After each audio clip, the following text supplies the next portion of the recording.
When I first graduated, my first year I was making $40,000 a year. I had no concept of where I wanted to go, what I wanted to be doing, how I was going to get to the type of life that I wanted. One of the biggest misconceptions of modern times is that stability comes in employment from a big company and a stable job. I've seen so many high quality killers just lose their jobs over things out of their control. And you don't have any stability or control over your own life if you're working for somebody else, truly. Also, we didn't even mention this. First business, $1 million a year, zero marketing. Everything in this industry is so fragmented. It's been cool to see what a little bit of focused effort can do. $167,000 take home, 2 deals, 14 months. What did me and you pull off?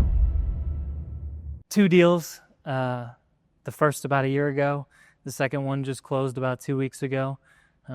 Combined the businesses, and now we're on track to absolutely take off.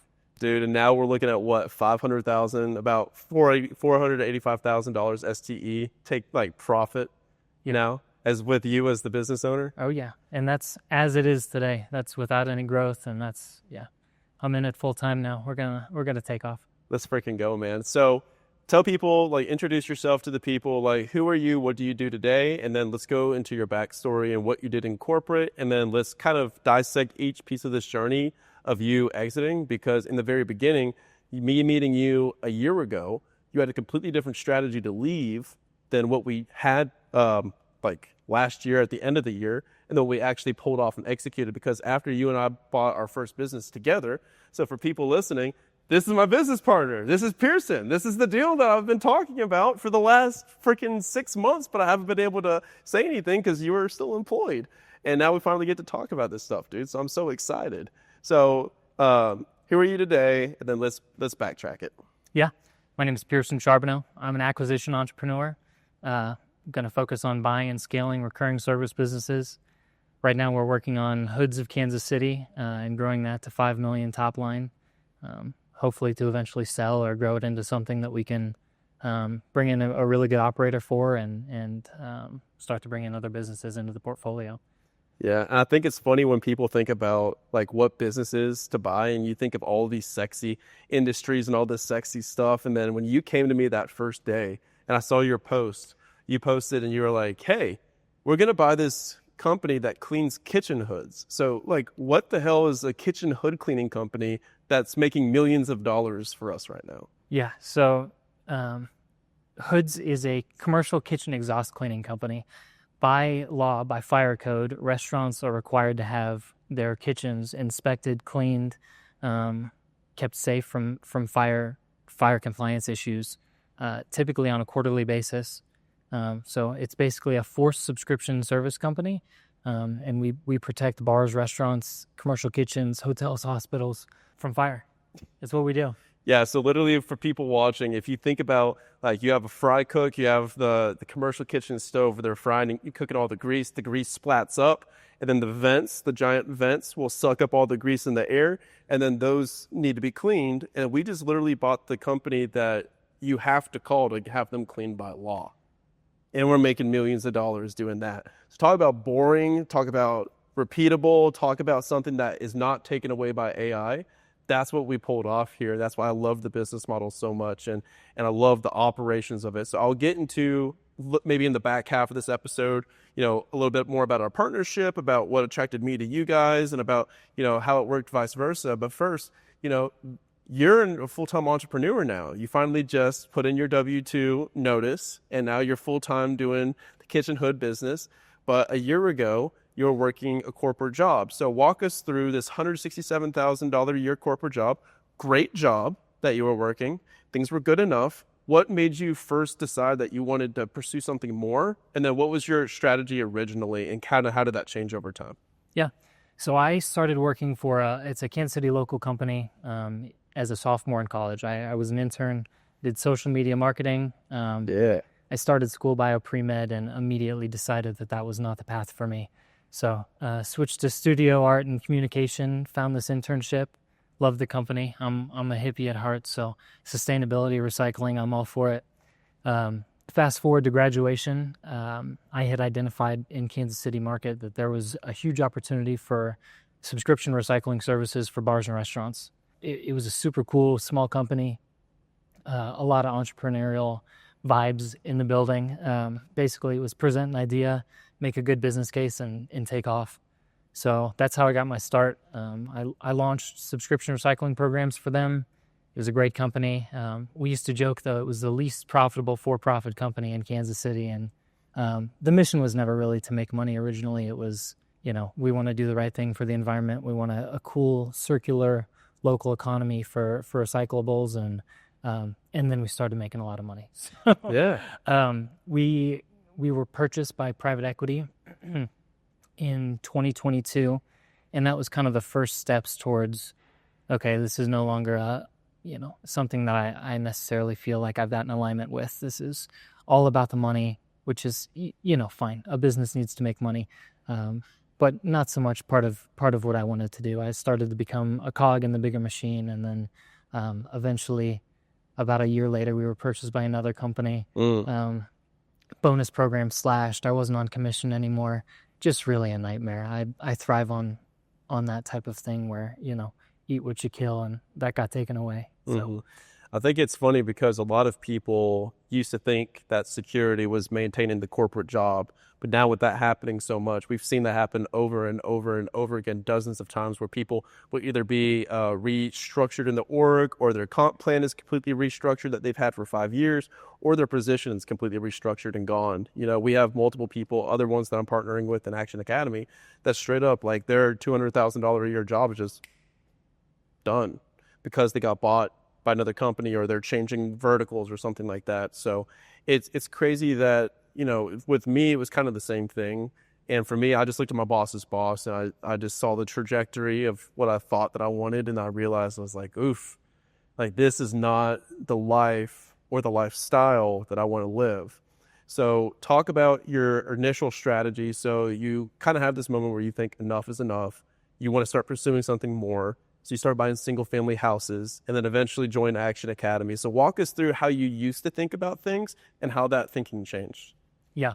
So when I was in my corporate job, and I kind of had the first straw break, I decided, real estate is how I get out of this. I need to start buying rentals. Everybody I know that's gotten out of corporate is either a business owner or somebody doing real estate. There's no way I could ever buy a business, so why not focus on what I can get started with? So I bought my first rental. Awesome cash flow. It was absolutely a home run of a deal. Almost $1,100 a month worth of cash flow, which was good, but rare. I went, another 6 months after that one trying to find a deal that was even kind of close. Nothing penciled out. I was making maybe $100 to $200 a month per house. And so I realized that was going to be way too slow. I switched to multifamily. I tried to underwrite things that made sense, and it was kind of right when the economy was turning, and multifamily is getting harder and harder. And, obviously there's still deals, there always are, but it was difficult. It was really slow. And my ultimate goal was to leave that job with the passive income from real estate so that I could start or buy my own business anyway. So I went to my pod, and I talked to him about, my goals, long-term, short-term, how I wasn't really interested in the asset class that I decided to pursue. I had a couple rentals at this point, a couple short-term units, long-term units, and they kind of pushed me. They said, if you want to buy a business, start by buying a business. Don't work up to it. You can do it. You have experience. Describe a pod for somebody that's listening and they're unfamiliar with what a pod is. Yeah, so Action Academy as a whole is full of people like-minded who wanna do good things and be entrepreneurs and reach their goals. Within Action Academy, you get assigned a pod, or you get to choose your pod even, and that is really the accountability group. You meet with them weekly. You lay out your goals. You backtrack what steps do I need to take to reach my goals this year. A lot of times we do 12-week year. Yeah. So we work backwards from there, make sure everybody's hitting their goals. Sometimes we do bets. If you don't do this week, you owe the group this much money. It's the accountability. It's a great accountability group. Yeah, when I was in my original pod, when I quit my job, people think that I was like some hard charging, like I was 1,000% set on leaving my job, but that wasn't the case at all. Actually, for me, I was talking about it and talking about it and talking about it, but not doing anything. And eventually, a pod, if you guys are even like wanting to do this on your own, this is a cool thing to do. It's just difficult to find like-minded people, which is why Mastermind is so important. But I had 5 people that we were outside of a mastermind, and we kind of were talking, and I was saying, oh, I'm going to quit my job then, but I've got this bonus coming, because you always have the bonus coming, or my options are vesting, or I've got this deal that's about to close. And then one day, one of my pod mates just said, hey, shut up. If you talk about what you're planning on doing one more time, I'm going to lose my shit. And then my pod was like, hey, set a date that you're going to leave or shut up. And so I set a date. It was March 17th, 2022. And they said, okay, what happens if you don't do this? And then the deal was I give $10,000 to the charity of their choice. I didn't have $10,000 at the time. And they were very serious. So it was just like, we all need that level of accountability to move to the next level. It doesn't matter what level you're at. I want to talk a little bit about the economics, because you just mentioned something important between single family real estate and multifamily real estate in context to financial freedom in particular, because a lot of people think of real estate and they immediately think of cash flow in the same sentence. And I think real estate is one of the best wealth building vehicles, but not one of the best freedom building vehicles. Because for single family real estate, like you and I were doing, like, I had great cash flow too, because I was doing co-living. Mm-hmm. So I would buy 5-bed, 4-bathroom houses. And I would have the upstairs rented out as a 3-2, and I'd rent the other bedroom downstairs, and I'd live in the basement. So I was doing the house hack, but making great money while I was doing the co-living. But for a traditional rental, you're putting 20% down, and what people don't realize is, even if it's a $200,000 property, 20% down, which is pretty average, $50,000 per property, you need $2.5 million of invested equity. You need 50 of those properties for you to be able to have the $10,000 that you need passive, coming in for you to do that, right? So then people say, okay, well, I need 50 doors. So why don't I just buy 50 doors in a multifamily deal, right? That's the next best logical case. I think multifamily investing is a wonderful strategy for wealth building. You can manufacture millions and millions and millions of dollars of equity, and we've seen it happen over and over again. But what happens is someone like you or others in Action Academy will go and pursue a multifamily, and you use the syndication model. So maybe you buy a 50 unit and it's $7 million. You're going to raise 70% of that through LPs and 30% of that on the GP. And it's going to be you and maybe 4 or 5 other people. Now that GP split, like you guys are going to maybe take an acquisition fee for probably $100,000, $150,000 into your pocket. And then afterwards, you're not really making any cash flow until you refinance or exit the property 5 years later. So people just they're not aware of this math when it comes to financial freedom, which is why I think it's so important. I want to take a second to say that's why I love business buying. That's why I love active income in the very beginning, so that we can just leave the job, be able to employ leverage into doing stuff, because now you can hire a team, you can build processes, you can have partners, and then the money comes in without you, and then you can redeploy that back into passivity, right? And so I think it's just like genius how this all worked out. So you decide business buying is the thing for you, which again, we love talking about on this podcast. And you were the first one that I bought a business with through Action Academy. So walk us through day one of trying to buy a business between then and the day that you bought the business. What's some advice that you can give to people in their acquisition journey? Maybe some things that you wish you could go back and tell yourself, mistakes that you made, anything come to mind? Yeah, absolutely. So a lot. I can tell. Yeah. A lot. So I decided to buy a business in December of 23. I started looking heavily very first day of January. We got back from a New Year's trip, and I was set. I started the 75 hard. I decided by the time my 75 hard was over, I was going to be under contract on a business. So biz buy sell every day, every broker conversation, every painful broker conversation I could have, I had as many as possible. And one day, mid-January, I found hoods on biz buy sell. I reached out to the seller directly. I called him. He said, hey, thanks for the call. We're already under contract. Thanks for the reminder to take off biz buy sell. Unbelievable. It was soul crushing. Soul crushing. I've been, on biz buy sell an hour and a half a day, scrolling through these horrible, horrible listings of, this is where deals go to die. Nobody's going to touch this if it's been sitting here for 2 weeks. Finally found the one that stuck out to me. It was in line with all my experience. It was dealing with bars and restaurants, all local in Kansas City, subscription recurring revenue, basically.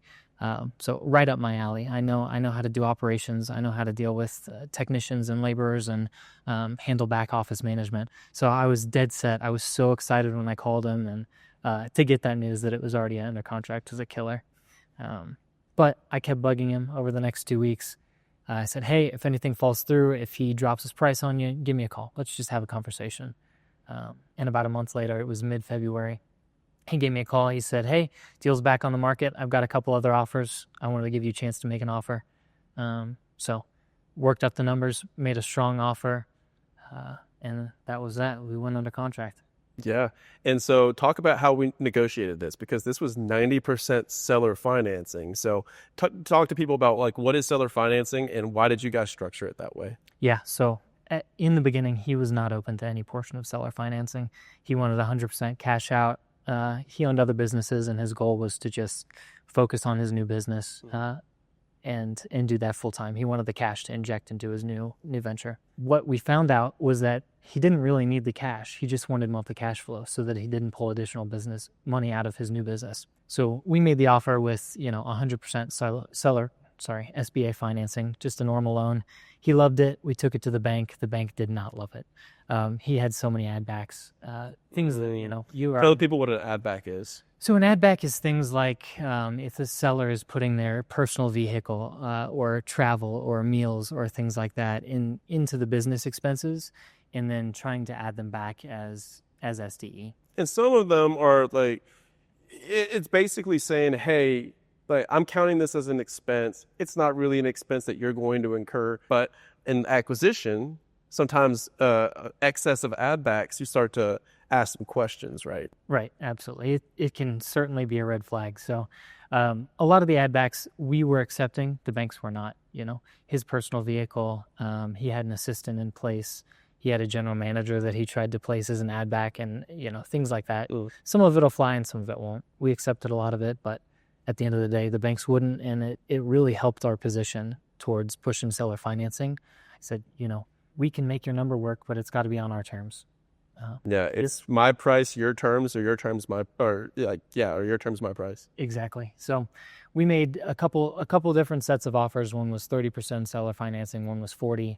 Eventually, we got to a point where he kind of admitted he didn't need the cash. He just wanted the monthly cash flow, so he didn't have to pull money out of his new business. And that's how we came up with 90% seller financing. So he accepted that offer. I needed to raise about 90 for the down payment. And I told him, hey, I've got a rental that's got about 130 in equity in it. I'm going to sell that before we close, and that'll be my down payment, financial due diligence, all the legal costs. The cash injection is the big part, and he wanted to see that cash too. He said, if I'm going to seller finance this entire thing, I need at least some of your skin in the game. So I told him that. He said, I have rentals too. I'd buy your rental. And we ended up selling him the rental that paid for the 10% down payment and left me with cash left over to do all the legal and financial due diligence. So other than the house that I already had that was paying for itself, I didn't have to come out of pocket anything. Yeah, so it's hilarious when you look at that and you realize if you literally just take the time to talk to the seller and see what's really important to them, the world opens up. But the reason is a lot of people are trying to negotiate, but they don't have the fuel to negotiate. They don't have any leverage because they don't have information. So the more information that you're pulling out from discovery, from conversations with the seller, the more leverage you have because you know what's important to them and you know what levers that you can pull. So then that kind of is where I tag in, because all of a sudden you guys post on our page and you're like, hey, we got this business that we're trying to buy, that cleans kitchen hoods, and we need like $90,000. And I remember I was sitting by the pool in my apartment complex, and I got this phone call from Jordan, who's now at another company that we just all purchased here, Valor Peak in freaking Colorado. That's where we're recording this. And he gives me a call. I was like, Jordan, what's up? And he goes, you need to do the deal that Piercyn just posted. I was like, no, really? Like, what happened? And he's like, he needs $90,000. It's a great deal. You need to do it. I think you guys would partner perfectly. I can't do it for this reason, this reason, this reason. I think you should take this, and you should take it fast. I was like, okay, cool. So then I hopped on a call with you guys, and then it was Steven at the time. And then you guys had a presentation. So talk to me about like why you chose Steven as your business partner, and then I'll share with the audience like what I liked about the deal and what I liked about your partnership. Yeah, so I found Steven really early on, actually. He had posted in the group something about being willing to help with underwriting. Somebody connected me with him directly, and we went to town. I said, here's the deal I've got. The numbers look great. Can you please help me find any red flags? What am I missing here? Tear my underwriting apart. I like numbers, I like spreadsheets, but at the end of the day, I'm a top line guy. Yeah. I like to sell. I like to make as much money as possible, but I need someone to help me figure out where to cut costs and how to do it. And I could tell immediately that he was my guy. Yeah. So when I was looking at it, I was doing the same thing where I look for a top line CEO and a bottom line CEO. So when I'm looking at a partnership, I want to look for one partner that's like more sales focused, and I want to look for another partner that's really behind the scenes. And as soon as I had the first conversation, I was just like, all right, brother, I can't even audit what you do. Like, I get it. Like, because he has a private equity background. So I was like, okay, cool. I'm really locked in on you guys. And then so we get on the call, and you guys start taking me through this pitch deck, and you're going through, like, you're telling me about all the upside of the business and like what you're going to do, what you're bringing, what your expertise is. And he's telling me about, all the conservative projections, but they're extra conservative. They're like 27% more conservative than conservative is. And I believe that we made it about 12 minutes into the call, and I just say, take my money. I'm like, I'm good, take my money. And so how I think about things is not necessarily the right way or the wrong way. It's just my way. Like, my best skill is reading people. And I'm sure at some point I will be burned. I've been burned in the past, but it's just like, I underwrite the operator before I underwrite the business. And so if you give me a business that I can describe on the back of a napkin, I can call my mom and tell her what we do, and she understands it. And I have really good operators that are in place that have something to lose also. They're like, hey, like, I'm really hungry for this. I really want this. And I have skill sets and talents that align with the business and where we're going to take it. I'm like, dude, give me that all day. So that's why I'm always combing the page to see, like, who are my operators that I've got my eye on? And you were one of the ones that was the operators that I had my eye on. And so I wired the money, and then we got that sucker closed, right? And so then after this, I'm a happy camper. I'm making my passive income. So we structured it in a creative way where I'm getting $4,000 a month. I'm all good. And then all of a sudden I get another phone call from you. So what happens next? Like a few months later. Yeah, so we closed that first deal in September of last year. And you're still working your job at this point? Still working my job at this point. Fortunately, hood cleaning has to happen at night when the restaurants are closed down. So there was really no overlap. I could work my 9 to 5. I could get off at 5, eat dinner, get back to work at 6, work until 9, and, work in both businesses without overlap. Between 9 to 5 is where you make your living, and between 5 to 9 is where you make your life. Yeah. Yeah. And that's exactly what it was. So between September and December, I was doing that, working 2 jobs, basically two full-time jobs. And then I stumbled on this deal on Biz Buy Sell. I still had my alerts on for Kansas City businesses. And it was another hood cleaning business in Kansas City. I'll be damned. Our direct competitor. In fact, one of the few who was consistently beating us on service quality and pricing. And there's no way that, we could beat that. We were training our technicians, we were fixing our systems, but at the end of the day, we wanted to stay where we were pricing wise, so we weren't going to beat them there. Mm-hmm. So it was a great deal. I reached out to the seller directly again. This time it got me into a little bit of trouble. The broker was not happy about it. They basically blackballed me for the entire month of December. Wouldn't return a phone call, wouldn't return an email. I got back from Italy in January, and just sent over another offer to him blind. No call ahead. No, hey, I'm making another offer. It was exactly what their asking price was, exactly their terms. I figured we would get under contract and I'd be able to claw back a little bit to where we needed to be. Fortunately, it turns out we didn't have to. The business was doing much better than they thought it was. But yeah, that's what happened. So how did we negotiate that deal? Yeah, so going back and forth with the broker was very difficult.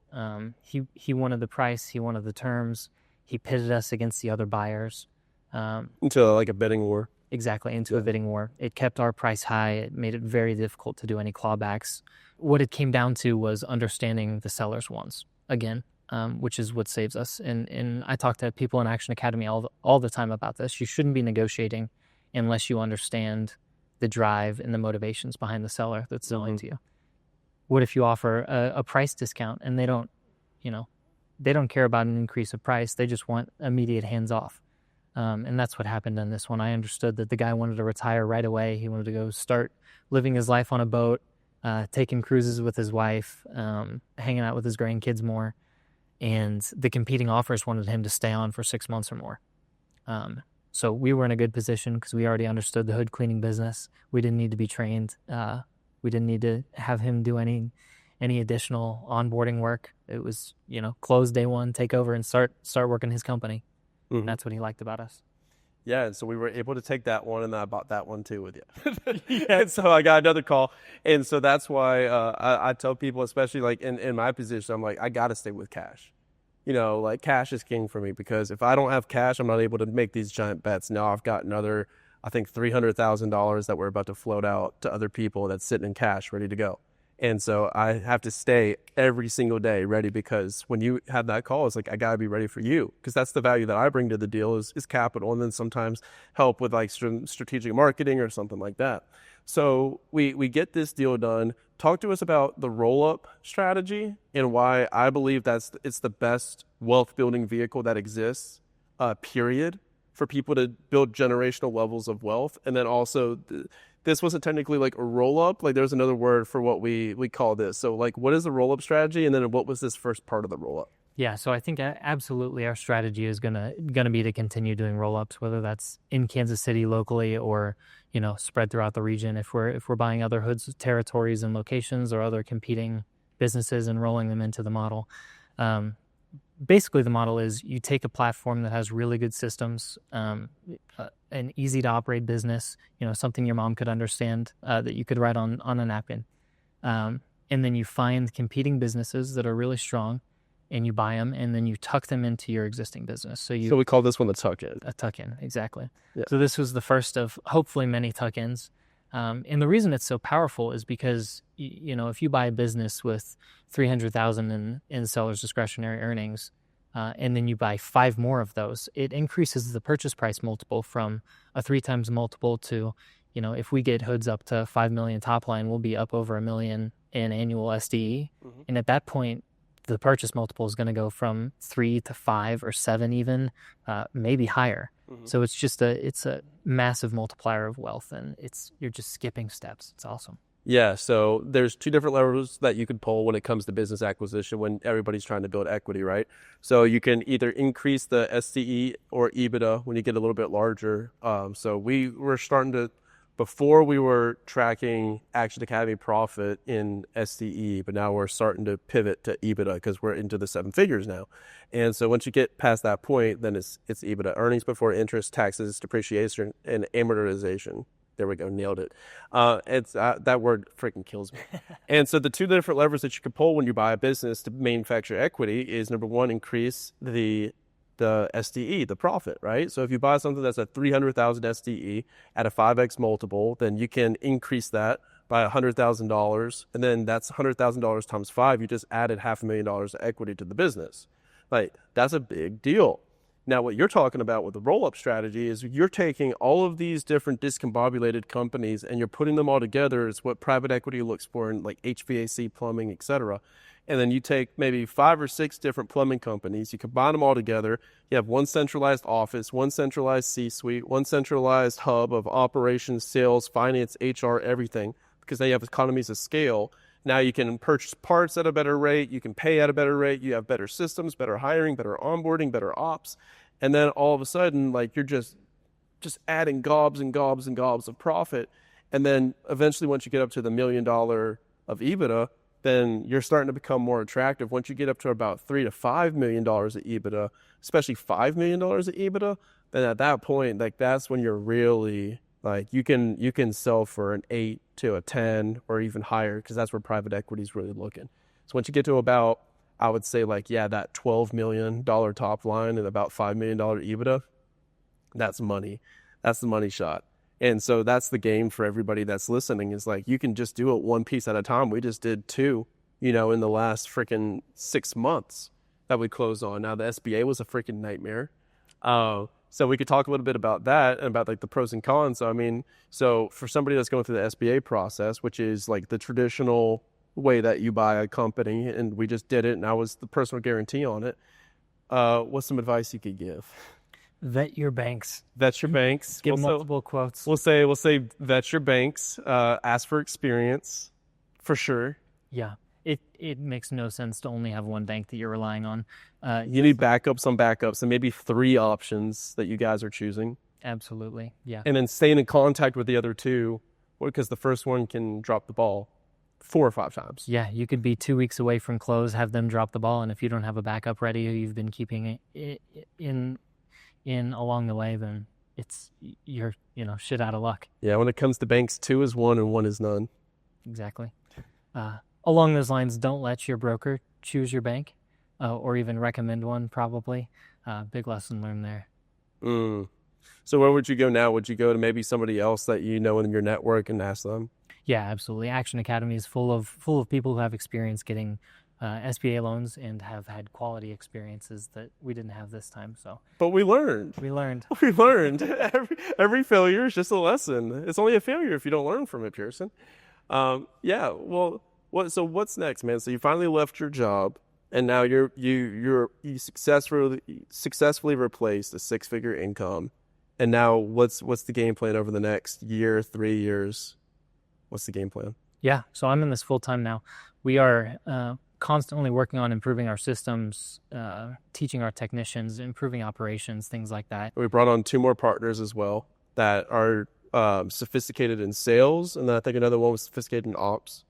Yep, absolutely. So as of next Tuesday, actually, we're bringing on our very first salesperson. I'd been doing all the sales and operations until now, and we'd still been crushing it. Also, we didn't even mention this. First business, $1 million a year, 0 marketing. Word of mouth. I was like, okay, cool. Yeah. Have you heard of sales? I'm like, have you heard of outbound? Have you heard of ads? I'm like, okay, cool. Yeah. It's been unbelievable, actually. The amount of new business we've been able to close since taking over, and with such low effort. Everything in this industry is so fragmented. It's been cool to see what a little bit of a focused effort can do. Mm-hmm. So what are some beliefs that you had about money or wealth before when you were working your corporate job versus today when you now own your own companies? Yeah. So when I first graduated, my first year I was making $40,000 a year. Yeah. I had no concept of where I wanted to go, what I wanted to be doing, how I was going to get to the type of life that I wanted. As I started getting promotions and taking on more work, my hours increased. I think this is the common story is you keep taking promotions, you keep making more money, and then your quality of life decreases the more work you take on, and it just eventually becomes not worth it. So you have to figure out, okay, at what point do I want to stop trading my time for money? Mm-hmm. When can I start building systems that will allow me to make money, literally in my sleep for us? But how do we do that? I think it's really important to have control over your own income. And I think one of the biggest misconceptions of modern times maybe is that stability comes in employment from a big company and a stable job. And it's just not the case. I've seen so many rounds of layoffs. I've seen so many high quality killers just lose their jobs over things out of their control. And you don't have any stability or control over your own life if you're working for somebody else, truly, unless there's some sort of other aligned incentives, which are really uncommon. Mm-hmm.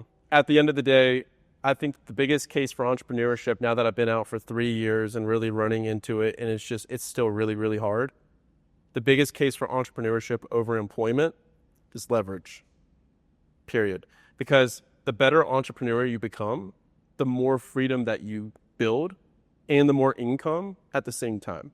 Whereas the better employee you become, the more that you're going to work to make more income. And eventually there's going to be a ceiling to the amount of income that you can make, but there's not going to be a ceiling to the amount of work. And so that's my favorite part of entrepreneurship, is being able to actually employ those forms of leverage through hiring systems, partnership, bringing in people that are better than you. And now they can come in like day one, leveraging capital, and they can just do things so much better than you day one. So, Piercyn, if people want to find out more about you, they want to learn from you, maybe they want to partner with us on the next deal, where can they find out more? You can email me. My email is piercyncharbonneau@gmail.com. And we'll put that in the link because none of you guys are going to know how to spell that. You could follow us at Hoods of Kansas City on Instagram. We're pretty active there. We're trying to build our following, so feel free to give us a follow. And it's sexy stuff. They're cleaning the hell out of them hoods.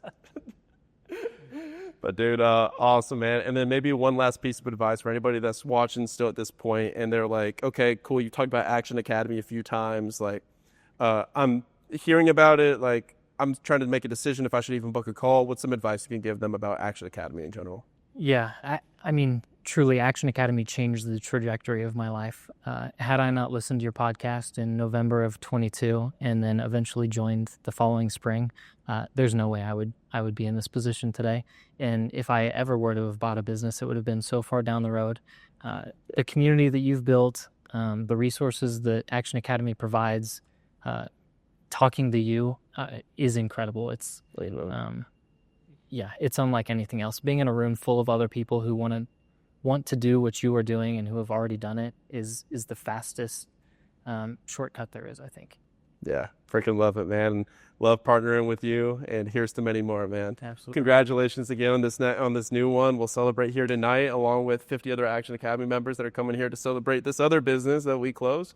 So, everybody, thank you so much for listening, for watching. If you are not subscribed, reevaluate your life. Think about things. Pray to God and subscribe to the Action Academy podcast. Subscribe to this channel, and also if you guys are looking to find your tribe of people, actionacademy.com, or you can go in the show notes, show description of the video, and we will be happy to talk to you for 30 minutes, 60 minutes, see if it's a fit. Thanks, everyone.